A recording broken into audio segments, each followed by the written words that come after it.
Lecciones sobre la historia de la filosofía. Por Georg Wilhelm Friedrich Hegel. 3. Resultados para el concepto de la historia de la filosofía.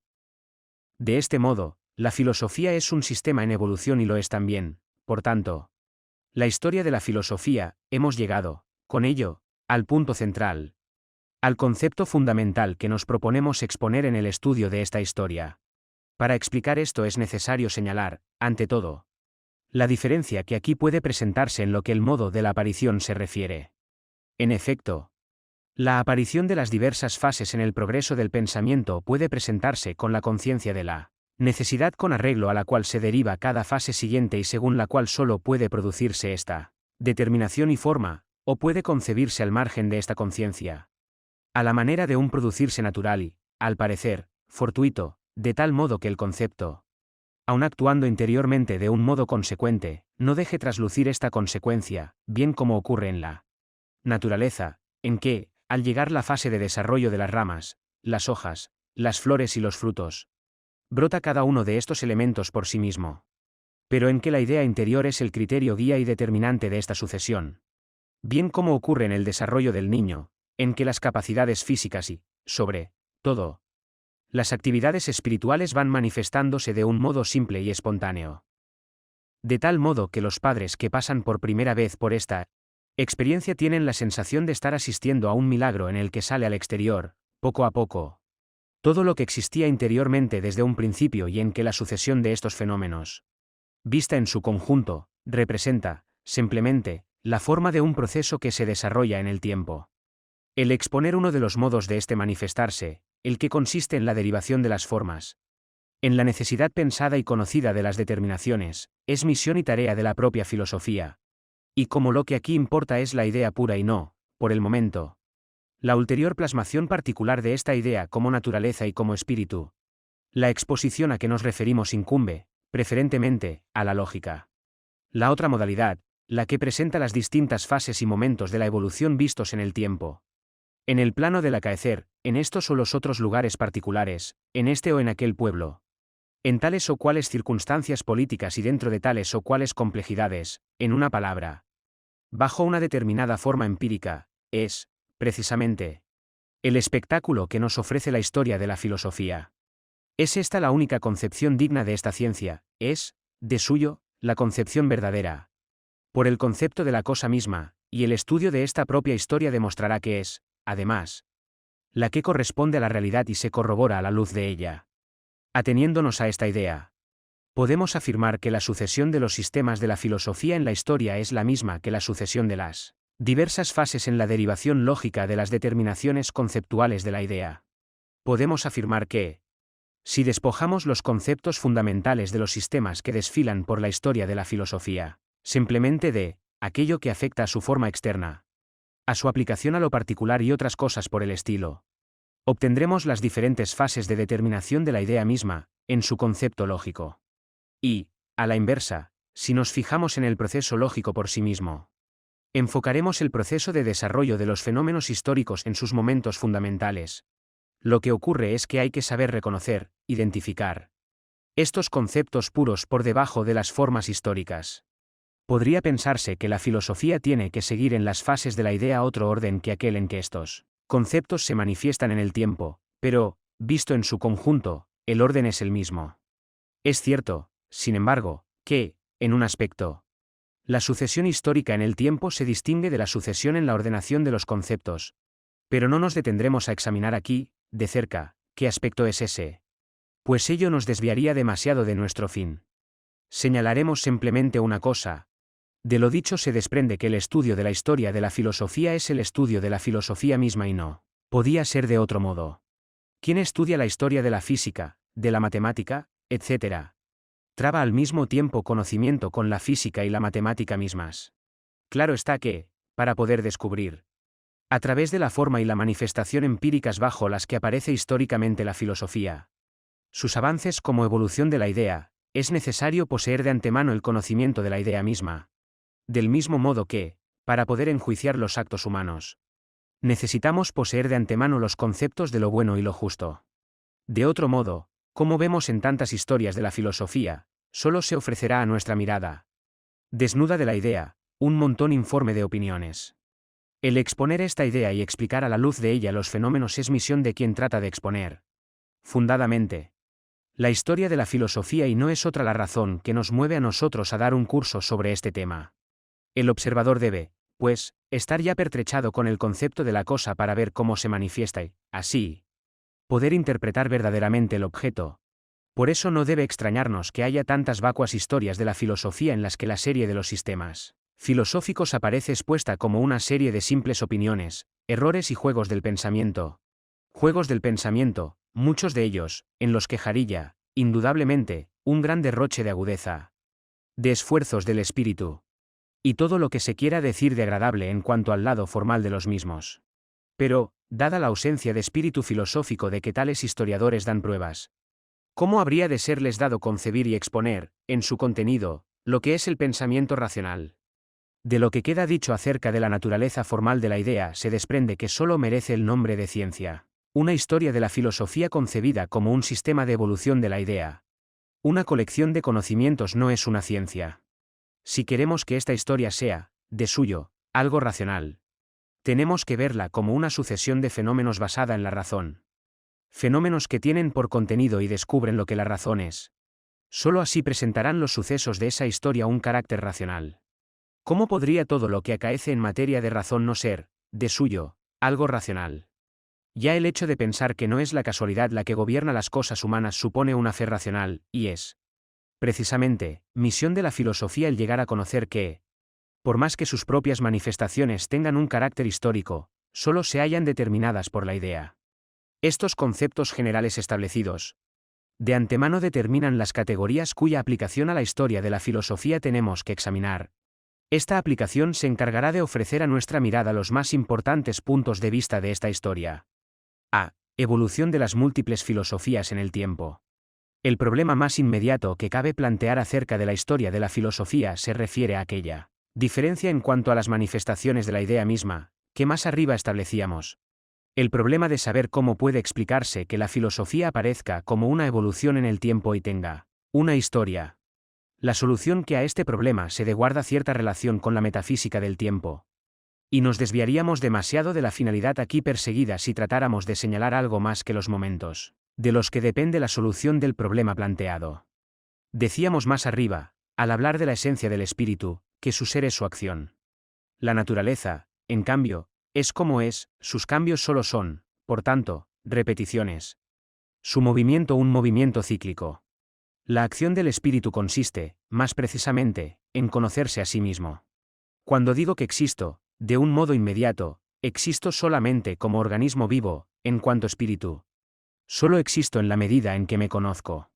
Conócete, la inscripción grabada en el templo del dios sapiente, en Delfos. Es el mandamiento absoluto que expresa la naturaleza del espíritu. Pues bien, la conciencia entraña, esencialmente, el que yo sea objeto para mí, mi propio objeto. Con este juicio absoluto, con la distinción entre mí y yo mismo, cobra existencia el espíritu. Se establece como algo exterior a sí mismo, se coloca en el plano de lo exterior, que es precisamente la modalidad general y característica de la existencia de la naturaleza. Ahora bien, una de las modalidades de la exterioridad es el tiempo. Forma que ha de ser explicada de cerca tanto en la filosofía de la naturaleza como en la del espíritu finito. Esta existencia y, con ella, este ser en el tiempo, es un momento no sólo de la conciencia individual, que es, como tal, esencialmente finita, sino también del desarrollo de la idea filosófica en el elemento del pensamiento, la idea. Pensada estáticamente, es, evidentemente, atemporal, pensarla estáticamente. Retenerla bajo la forma de lo inmediato, equivale a la intuición interior de la idea. Pero, como idea concreta, como unidad de términos distintos, tal como exponíamos más arriba, la idea no es, esencialmente, estática, ni su existencia es, esencialmente, intuición, sino que, siendo de suyo distinción y, por tanto, evolución, cobra dentro de sí misma existencia y exterioridad en el elemento del pensamiento. De este modo, la filosofía pura aparece en el pensamiento como una existencia que progresa en el tiempo.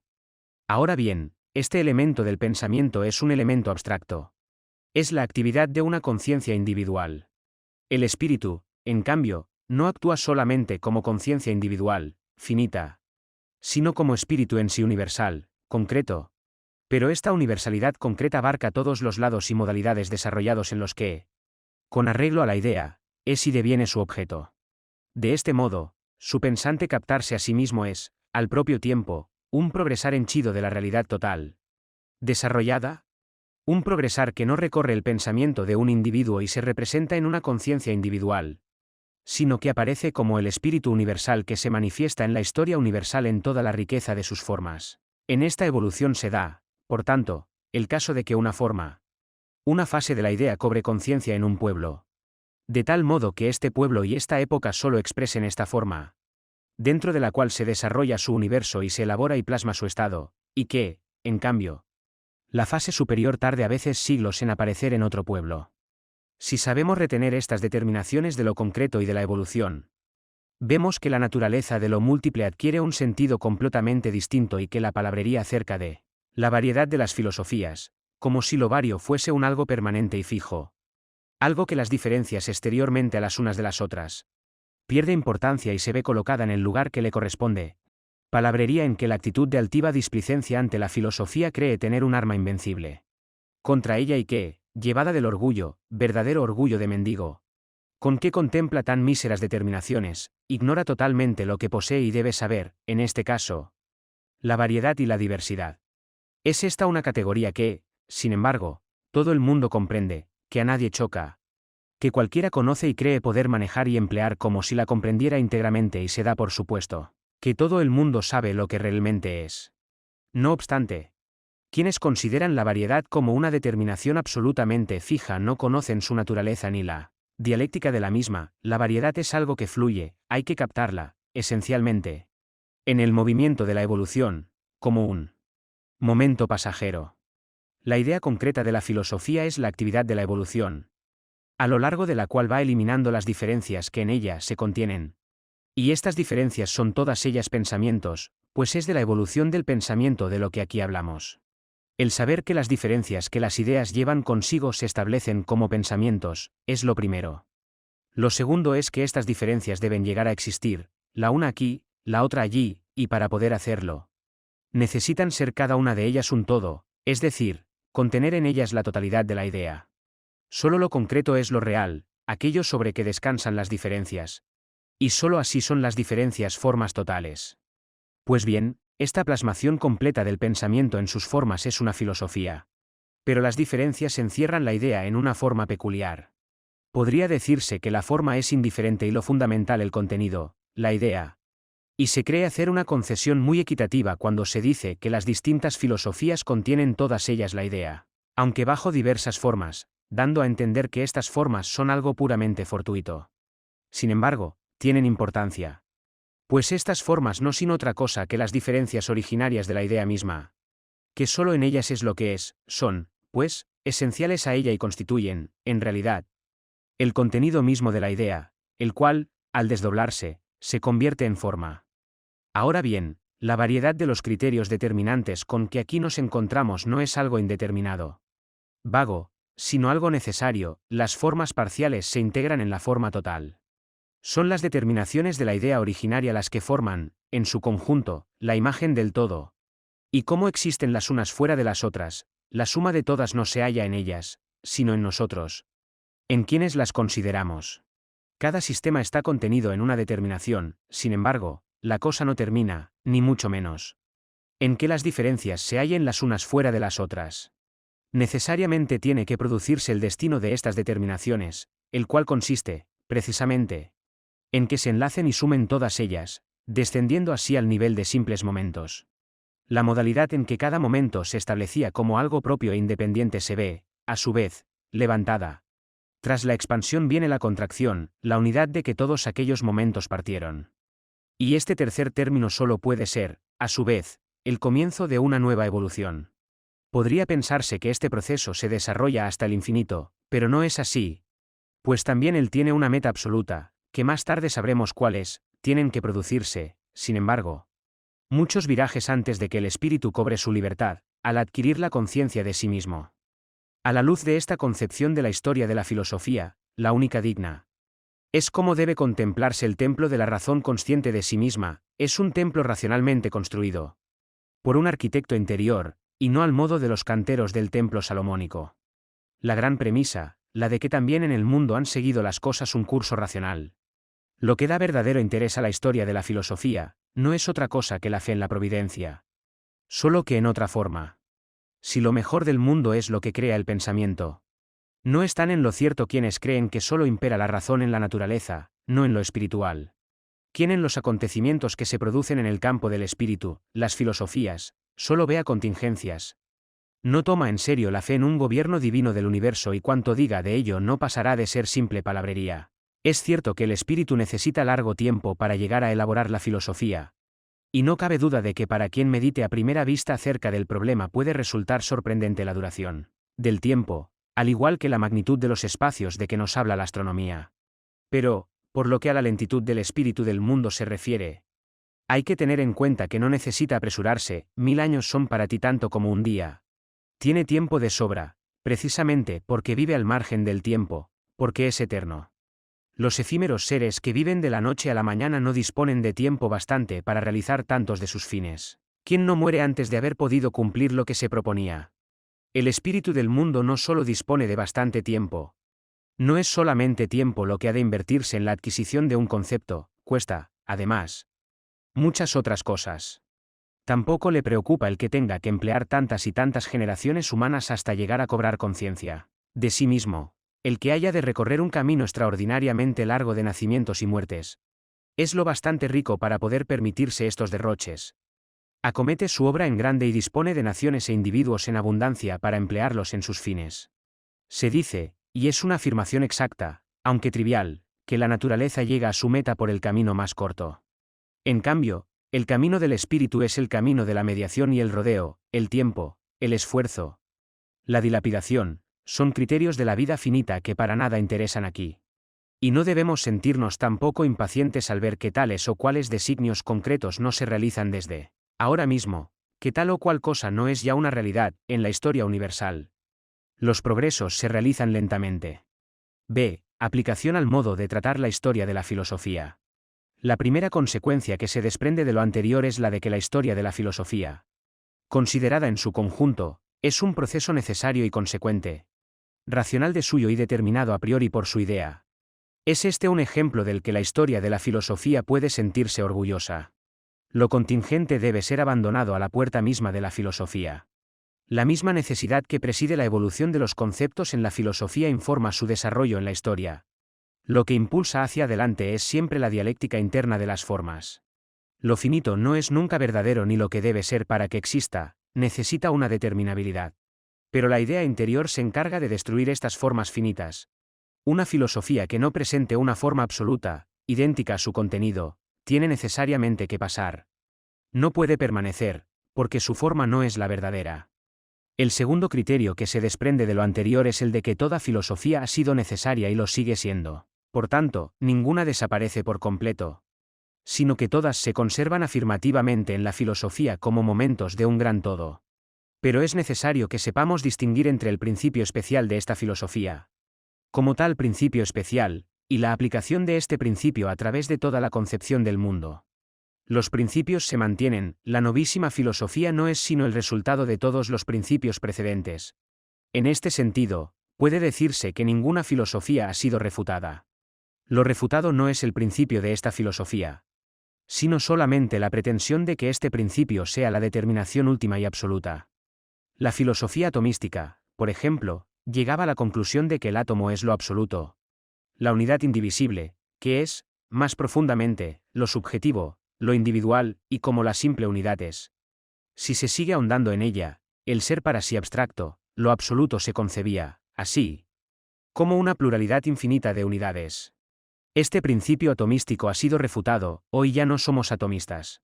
Es cierto que también el espíritu es una unidad que es para sí, un átomo, sin embargo, esta determinación es demasiado pobre para que por ella podamos medir la profundidad del espíritu. Pero este principio, aun refutado, se ha mantenido. Lo que ocurre es que no podemos ver en él la determinación íntegra de lo absoluto. La refutación del principio atómico se revela en todos los procesos de desarrollo, El desarrollo del árbol es la refutación de la simiente de la que nace el árbol, la flor. La refutación de las hojas, la demostración de que éstas no son la suprema y verdadera existencia del árbol. Finalmente, la flor es refutada, a su vez, por el fruto. Sin embargo, este no puede llegar a producirse sin haber pasado por todas las fases anteriores. Por consiguiente, la actitud que se adopte ante una filosofía deberá tener un lado afirmativo y otro negativo. Solo teniendo en cuenta ambos aspectos conjuntamente haremos justicia a la filosofía de que se trate. El lado afirmativo tarda siempre más en revelarse, lo mismo en la vida que en la ciencia. Por eso el refutar es siempre más fácil que el justificar. En tercer lugar, nos limitaremos, especialmente, a la consideración de los principios. Todo principio se impone durante cierto tiempo. Cuando se desarrolla bajo esta forma la totalidad de una concepción del mundo, surge un sistema filosófico.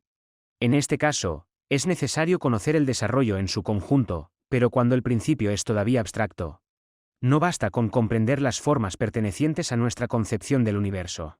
Así, por ejemplo, las determinaciones de Descartes son de tal género que bastan para explicar el mecanismo. Pero nada más, la exposición de las otras concepciones del universo, por ejemplo, las de la naturaleza vegetal y animal, es, en este filósofo, insuficiente y, por tanto, carece de interés. Nos limitamos, pues, a tomar en consideración los principios de estas filosofías, pero, tratándose de filosofías más concretas, debemos atender también a los desarrollos fundamentales y a las aplicaciones. Las filosofías que parten de un principio subordinado no son nunca consecuentes. Encontramos en ellas atisbos penetrantes, pero estos atisbos quedan al margen de sus principios. Así, por ejemplo, en el Taimeo de Platón se contiene una filosofía de la naturaleza cuyo desarrollo es muy pobre. Incluso en lo empírico, puesto que su principio no da para llegar a más, y los penetrantes atisbos, que no faltan en la obra, no se deben al principio precisamente. En cuarto lugar, se desprende de lo dicho, en cuanto a la historia de la filosofía, el punto de vista de que, aunque se trate de historia, esta, aquí, no se refiere a lo pasado. El contenido de esta historia son los productos científicos de la razón, que no son perecederos ni se incorporan al pasado. En este campo se cultiva lo verdadero, y lo verdadero es eterno. No existe en una época para dejar de existir en otra, no es verdadero solamente para hoy o para mañana, sino fuera de todo tiempo y, en la medida en que se halla dentro del tiempo. Es verdadero en todo tiempo y siempre. Los cuerpos en que encarnan los espíritus, que son los héroes de esta historia, la vida temporal y las vicisitudes externas de los filósofos, todo eso pasa, sin duda, pero sus obras, los pensamientos, quedan, pues el contenido racional de su obra no es un fruto de sus figuraciones, de sus sueños. La filosofía no tiene nada de sonambulismo, sino que es, por el contrario, la más despierta de las conciencias. Y la hazaña de aquellos héroes consiste, simplemente, en sacar a la luz del día, en hacer que cobre conciencia de sí mismo, en elevar al plano del saber lo que en sí es racional, sacándolo de las profundidades del espíritu, en las que, por el momento, no es más que sustancia, esencia interior, proceso que no es sino un continuo despertar. Por tanto, estos hechos no quedan, simplemente, encerrados en el templo del recuerdo tomo imágenes del pasado, sino que siguen siendo, hoy, tan presentes, tan vivos, tan actuales como en el momento mismo en que surgieron. Son resultados y obras no destruidos y superados por otros posteriores, sino en los que debemos vernos presentes todavía nosotros mismos.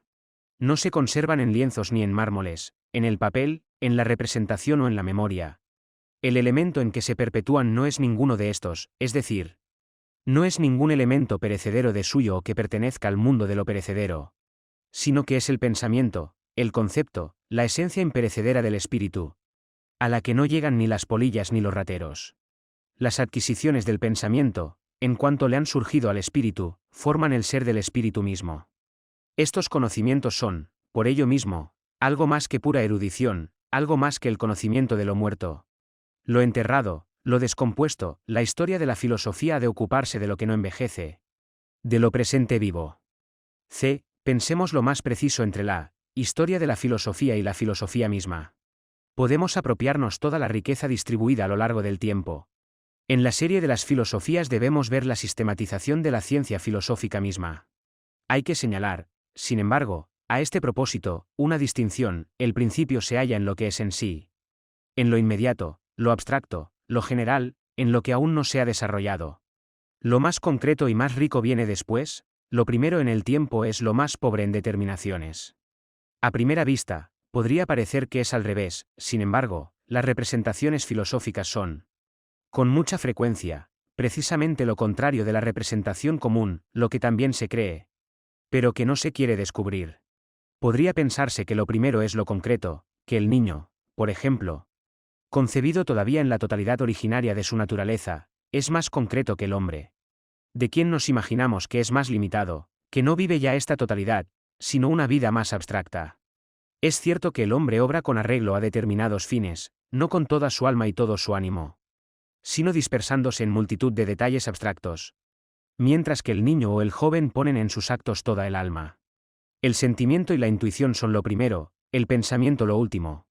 De aquí que el sentimiento nos parezca más concreto que el pensamiento, el cual es una actividad de la abstracción, de lo general. Pero, en realidad, sucede al revés. La conciencia sensible es siempre, evidentemente, más concreta y, aunque sea la más pobre en pensamientos, es, en cambio, la más rica en contenido. Debemos, por tanto, distinguir lo natural concreto de lo concreto del pensamiento, lo que, a su vez, es pobre en sensibilidad. El niño es lo más abstracto, lo más pobre en pensamientos, comparado con lo natural, el hombre es abstracto. Pero como pensamiento es más concreto que el niño. Los fines perseguidos por el hombre son, indudablemente, abstractos, por ser de un carácter general. Por ejemplo, el de alimentar y sostener a su familia o el de atender a los asuntos de su cargo. Pero el hombre aporta su parte a un gran todo orgánico objetivo, lo impulsa, lo tiene siempre ante sí. Mientras que en los actos del niño solo prevalece un yo pueril y, además, momentáneo. Y los actos del joven tienen como fin principal su formación subjetiva o el dar golpes en el aire. De este modo, la ciencia es más concreta que la intuición. Aplicando esto a las distintas formas de la filosofía, se desprende de aquí, en primer lugar, que las primeras filosofías son las más pobres y las más abstractas de todas. En ellas aparece la idea menos determinada que en las posteriores. Se mueven aún en un plano de generalidades carentes todavía de contenido. Es necesario saber esto. Para no buscar en las antiguas filosofías más de lo que tenemos derecho a encontrar en ellas, no debemos, por tanto, pedirles determinaciones que corresponden a una conciencia más profunda. Así, se ha preguntado, por ejemplo, si la filosofía de Tales de Mileto debe ser considerada, en rigor, como teísmo o ateísmo. Si este filósofo de la antigüedad afirmaba la existencia de un Dios personal o simplemente una esencia, general e impersonal. Se trata aquí de la determinación de la subjetividad de la idea suprema, del concepto de la personalidad de Dios. Ahora bien, esta subjetividad, tal y como nosotros la concebimos, es un concepto mucho más rico, mucho más intensivo y, por tanto, muy posterior, que no hay por qué buscar en aquellos tiempos antiguos. No cabe duda de que en la fantasía y en la imaginación de los hombres los dioses griegos tenían su personalidad, como el dios uno de la religión judaica. Pero una cosa son las representaciones de la fantasía y otra cosa muy distinta la comprensión del pensamiento puro y del concepto. Tomando como base nuestras propias nociones, no cabe duda de que, a la luz de estas nociones mucho más profundas, podría darse, incluso con razón, el nombre de ateísmo a una filosofía antigua. No por ello dejaría de ser falsa esta caracterización, ya que los pensamientos de aquella filosofía, como pensamientos iniciales que eran, no podían haber alcanzado aún el desarrollo a que han llegado los nuestros. De esta consecuencia se desprende, directamente, que, por cuanto que el proceso de la evolución entraña ulteriores determinaciones, que son, a su vez, nuevas profundizaciones y captaciones de la idea en sí misma, la filosofía posterior, más reciente, más moderna es, por ello, la más desarrollada, la más rica, la más profunda. En ella se contiene y conserva, necesariamente, todo lo que a primera vista se considera simplemente como pasado. Esta filosofía es de suyo, necesariamente, un espejo de toda la historia anterior. Lo inicial es lo más abstracto, simplemente por ser lo inicial, por no haberse desarrollado aún. La última forma que brota de este movimiento progresivo, como de una determinación progresiva, es la más concreta. No se trata, como a primera vista podría pensarse, de una actitud de soberbia de la filosofía de nuestro tiempo. El espíritu que inspira toda nuestra exposición no es, en efecto, otro que el pensamiento de que la filosofía más desarrollada de una época posterior es, sustancialmente, El resultado de los trabajos anteriores del espíritu pensante.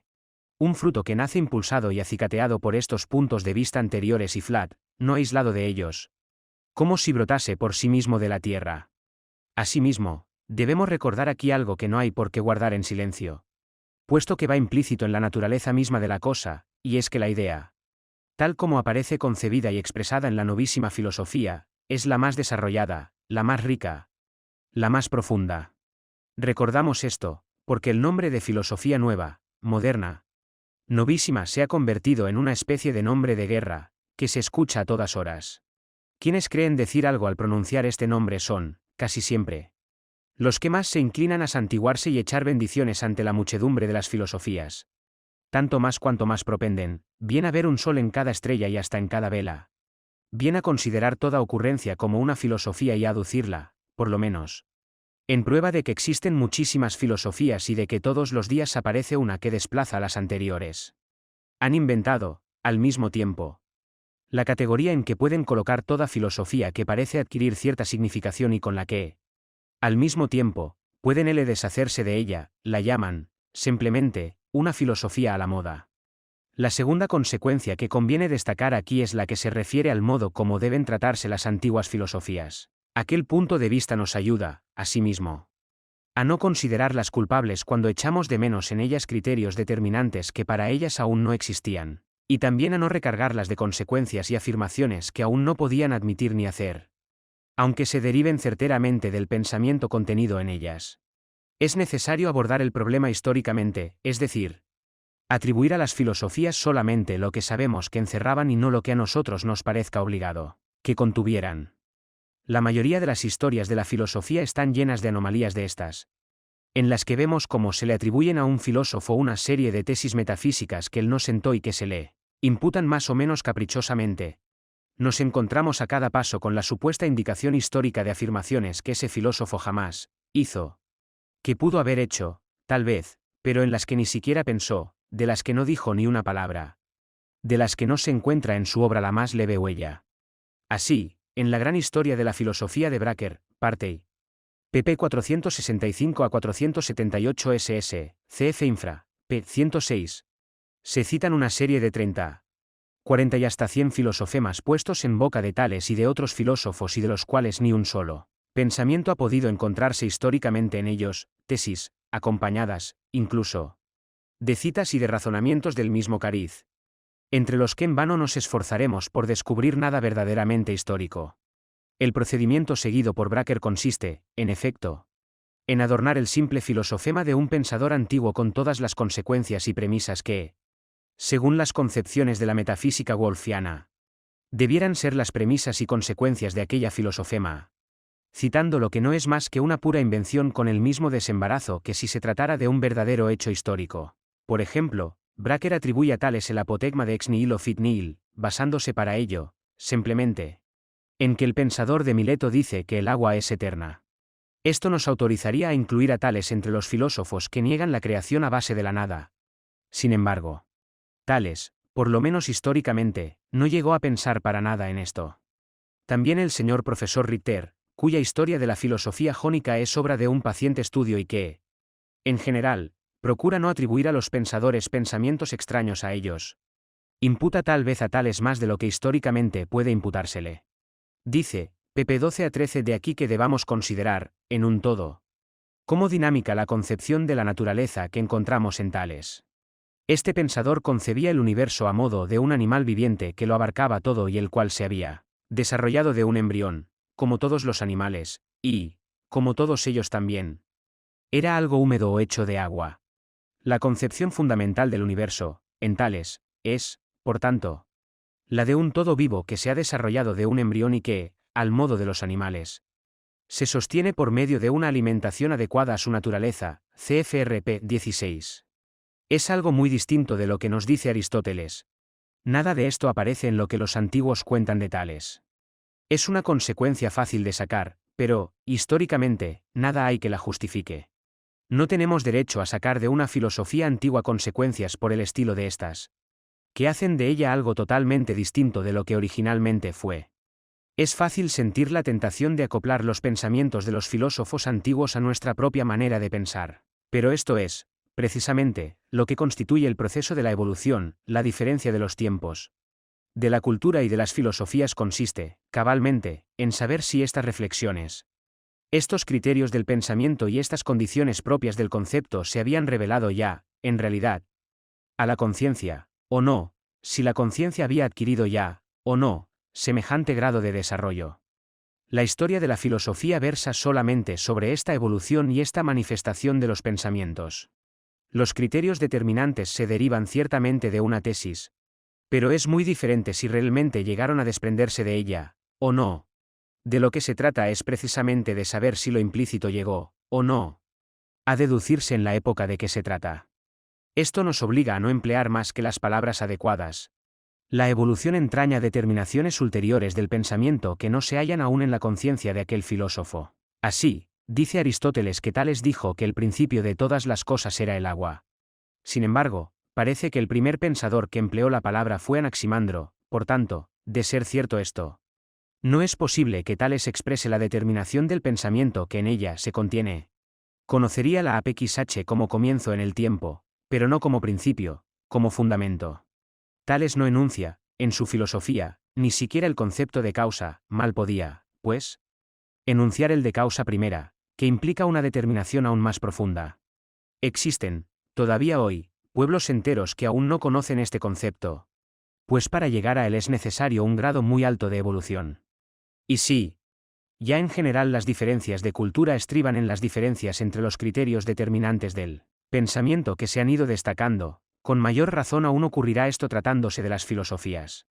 Ahora bien, como dentro de un sistema lógico de pensamiento toda forma de éste tiene su lugar, el único en que goza de validez, de tal modo que, al ir progresando la evolución, desciende al nivel de un momento subordinado, nos encontramos, en tercer lugar, con que toda filosofía representa una fase especial de evolución dentro de la totalidad de la trayectoria y ocupa en ella un determinado lugar, en el que esa filosofía tiene un valor verdadero y una significación propia. A través de esta determinación es como debe enfocarse, esencialmente, su particularidad y en ese lugar hay que reconocerla para poder hacerle justicia. Por tanto, no debe exigirse ni esperarse de ella, tampoco, más de lo que ella misma ofrece. No hay que empeñarse en buscar en ella la satisfacción que solo puede darnos el conocimiento en una fase de evolución ulterior. No debemos creer que los problemas de nuestra conciencia, los intereses que mueven al mundo actual puedan encontrar una solución en la filosofía de los antiguos. Estos pillogilemas presuponen ya un cierto nivel de formación del pensamiento. Toda filosofía, precisamente por ser la exposición de una fase especial de evolución, forma parte de su tiempo y se halla prisionera de las limitaciones propias de éste. El individuo es hijo de su pueblo, de su mundo, y se limita a manifestar en su forma la sustancia contenida en él, por mucho que el individuo quiera estirarse. Jamás podrá salirse verdaderamente de su tiempo, como no puede salirse de su piel. Se halla encuadrado necesariamente dentro del espíritu universal, que es su sustancia y su propia esencia. ¿Cómo podría salirse de ella? La filosofía capta, con el pensamiento, este mismo espíritu universal. La filosofía es, para él, el pensamiento de sí mismo y, por tanto, su contenido sustancial determinado. Toda filosofía es la filosofía de su tiempo, un eslabón en la gran cadena de la evolución espiritual, de donde se desprende que solo puede dar satisfacción a los intereses propios de su tiempo. Por esta razón, una filosofía procedente de una época anterior no puede nunca satisfacer al espíritu en el que vive ya un concepto determinado de un modo más profundo. Lo que el espíritu pugna por encontrar en ella es este concepto suyo, que es ya su propia determinación interior y la raíz de su existencia captada como objeto del pensamiento. Lo que quiere es conocerse a sí mismo. La idea no aparece aún, en la filosofía anterior, con esta determinabilidad que de ella se exige. De aquí que la filosofía platónica, la aristotélica, etc., todas las filosofías en general, sigan viviendo todavía hoy, permanezcan presentes en cuanto a sus principios. Pero la filosofía no está ya bajo la forma y en la fase propias de la filosofía platónica y aristotélica. No podemos detenernos en ellas, es inútil que nos empeñemos en resucitarlas, por eso, hoy ya no puede haber platónicos, aristotélicos, estoicos o epicúreos. Querer resucitar estas filosofías equivaldría a tratar de hacer volver hacia atrás a una etapa anterior, al espíritu más desarrollado, más adentrado en sí. Y, aunque se intentara, el espíritu no se prestaría a ello, pretender eso sería pretender un imposible. Sería algo tan necio como si el hombre maduro se obstinara en retornar a la fase de su juventud o el joven se empeñara en volver a sus tiempos de muchacho o de niño, a pesar de que el hombre maduro, el joven y el niño son uno y el mismo individuo. La época del renacimiento de las ciencias, la nueva época del saber que comienza en los siglos XV y XVI, tiene como punto de arranque no solo el renacimiento de los estudios, sino también la reanimación de las antiguas filosofías. Marsilio Uficino era platónico, Cosme de Médicis llegó, incluso, a fundar una academia de filosofía platónica, dotada de profesores, a cuyo frente se encontraba Ficino. Había también aristotélicos puros, como Pomponazzi. Gassendi revivió más tarde la filosofía epicúrea. Al filosofar como un epicúreo en torno a los problemas de la física, Lipsio trataba de ser un estoico. Y así sucesivamente. La creencia en un antagonismo irreductible entre el cristianismo y la filosofía antigua. Aún no se había desarrollado ninguna filosofía peculiar dentro del cristianismo y a base de él. Hacía que se pensara en que era imposible que el cristianismo llegase a desarrollar una filosofía propia y, así, se abrigaba la convicción de que la filosofía que, dentro del cristianismo o frente a él, podía existir era simplemente la de aquellos antiguos filósofos, asimilada por los pensadores de la época en este sentido. Pero las momias no pueden aclimatarse entre lo vivo. Hacía ya mucho tiempo que el espíritu vivía una vida más sustancial, que albergaba un concepto más profundo de sí mismo. Y esto hacía que sintiera una necesidad más alta para su pensamiento que la que aquellas filosofías podían satisfacer. Por eso no es posible ver en esta reanimación más que un punto de transición en el proceso del conocerse a sí mismo por debajo de las formas condicionantes propias de una época anterior. Más que un paso ya superado a través de fases necesarias de formación. Esta tendencia a imitar y repetir lo que corresponde a una época remota. Los principios que ya son ajenos al espíritu, solo se presenta en la historia como un fenómeno transitorio, albergado, además, en una lengua muerta. Esos intentos son simples traducciones, no creaciones originales. Y el espíritu solo encuentra satisfacción en el conocimiento de su propia y genuina originalidad. Cuando se invita a la época moderna a retornar a una filosofía antigua, en especial a la filosofía platónica, como medio de salvación para evadirse de todas las complicaciones de los tiempos posteriores. Este intentado retorno no es nunca el fenómeno espontáneo del primer esfuerzo por aprender de nuevo lo que se ha olvidado. Este consejo de la modestia procede de la misma fuente que los consejos que suelen darse a las gentes cultas de nuestra sociedad para que vuelvan a las costumbres y al modo de pensar de los salvajes de los bosques de Norteamérica, o la recomendación que Fichte Marca registrada hace de la religión de Melquisedec como la más pura y sencilla de las religiones, a la que, por tanto, deberían volver los hombres de hoy. No puede negarse que, en estas marchas hacia atrás, se percibe la nostalgia de volver a los comienzos. De empezar de nuevo, para arrancar de un sólido punto de partida. Pero este punto de partida debe buscarse en el mismo pensamiento, en la misma idea. Y no en una forma consagrada por una autoridad. Por otra parte, esta actitud de repulsa del espíritu ya desarrollado y enriquecido. Para volver a una supuesta sencillez, es decir, a una abstracción, a un estado o un pensamiento abstracto, puede considerarse también como un refugio en que quiere esconderse la impotencia. Cuando se siente incapaz de hacer frente al rico material de la evolución que tiene ante sí que invita apremiantemente a ser dominado por el pensamiento, a ser sintetizado y unificado en profundidad. Y busca su salvación en la huida y en la pobreza. Por lo expuesto, se explica por qué hay tantos que, entregándose a esa filosofía con el afán de sacar la propia de las fuentes mismas, movidos a ello por aquellos consejos o atraídos por la fama de un Platón o de la filosofía antigua en general, no aciertan a calmar sus apetencias en su estudio y se desvían, injustificadamente, de él. Hay que comprender que solo hasta cierto punto es posible encontrar satisfacción en el estudio de esa filosofía. Hay que saber lo que debe buscarse en los filósofos antiguos o en la filosofía de cualquiera otra época determinada, o saber, al menos, que en esa filosofía tenemos ante nosotros una determinada fase de la evolución del pensamiento, en la que cobran conciencia solamente aquellas formas y necesidades del espíritu que caen dentro de los límites de la fase de que se trata. En el espíritu de los tiempos modernos laten ideas más profundas, que, para sentirse despiertas, para alumbrarse, necesitan de otro medio, de otro presente que aquellos pensamientos abstractos, vagos y grises de los tiempos antiguos. En Platón, por ejemplo, no encuentran una solución filosófica definitiva a los problemas referentes a la naturaleza de la libertad, al origen del mal y de lo malo, a la providencia, etc. Acerca de estos temas podemos sacar de sus bellas narraciones, en parte, nociones populares y piadosas y, en parte, la decisión de dejar completamente a un lado, filosóficamente, tales problemas. O bien de considerar lo malo y la libertad como algo puramente negativo. Pero ni una cosa ni la otra pueden satisfacer al espíritu que se ve enfrentado a tales problemas. Cuando el antagonismo de la conciencia de sí mismo ha adquirido en él el grado de fuerza necesario para profundizar en tales intereses. Y otro tanto acontece con los problemas referentes a la capacidad de conocimiento y a la contraposición entre subjetividad y objetividad, inexistente aún en tiempo de Platón. La sustantividad del yo, su ser para sí era algo ajeno a este filósofo. Aún no había llegado el hombre a replegarse tanto sobre sí mismo, no se había establecido aún por sí mismo. El sujeto era, indudablemente, un individuo libre, pero solo se conocía en la unidad con su esencia. El ateniense se sabía libre en cuanto tal, y también el ciudadano romano en cuanto ingenuus. Pero ni Platón ni Aristóteles, ni Cicerón ni los juristas romanos, a pesar de ser este concepto la fuente única del derecho, sabían que el hombre es libre en sí y para sí, conforme a su sustancia, que nace como un ser libre.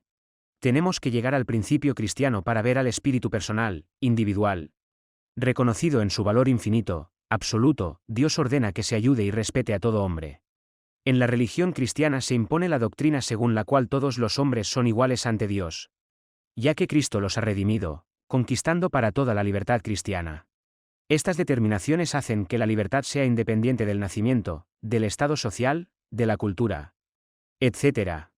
Es mucho, enorme, lo que con ello se ha avanzado, sin embargo. Esas determinaciones difieren todavía de lo que representa el concepto del hombre como equivalente a ser libre. El sentimiento de esta determinación ha impulsado a la humanidad durante siglos y milenios. Este impulso ha determinado las más poderosas transformaciones, pero el concepto, el cono asterisco cimiento de que el hombre es libre por naturaleza, este saberse a sí mismo, no tiene nada de antiguo.